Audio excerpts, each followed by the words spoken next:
Bismillahirrahmanirrahim. Assalamualaikum warahmatullahi wabarakatuh.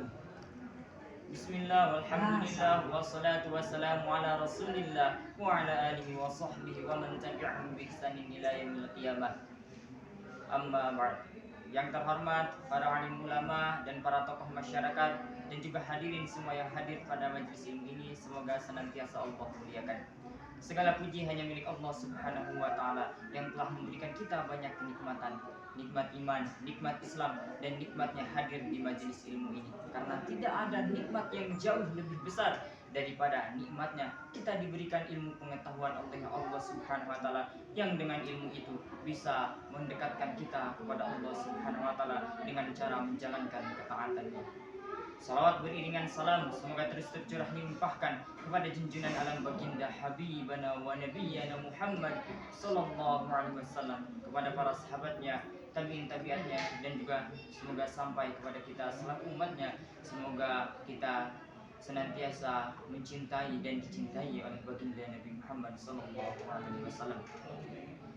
Hadirin rahimakumullah, insyaallah pada kesempatan kali ini saya akan membawakan tema tentang tanggung jawab. Dikisahkan suatu malam Umar bin Khattab radhiyallahu anhu berpatroli mengelilingi kota Madinah untuk memastikan umat Islam itu berada dalam kesejahteraan. Pada waktu itu Umar bin Khattab beristirahat dan bersandar di suatu tembok. Lalu beliau mendengar percakapan antara ibu dan anak. Si ibu mengatakan bahwasanya, "Wahai anakku, bangunlah dan campurkanlah air dengan susu itu agar kita mendapatkan keuntungan yang banyak." Lalu apa yang disampaikan oleh anak gadis ini begitu luar biasa jawaban beliau. Beliau mengatakan, "Wahai ibu, bukankah ini dilarang oleh khalifah, oleh Umar bin Khattab?" Apa kata ibunya? "Khalifah tidak ada di sini, khalifah tidak mungkin mendengar." Lalu si anak menjawab dengan begitu tegasnya, dengan begitu yakinnya. Beliau mengatakan, "Mungkin Umar bin Khattab, mungkin khalifah tidak mendengar, tidak melihat, tetapi Allah Subhanahu wa taala, Tuhan yang khalifah, Maha mendengar dan Maha melihat."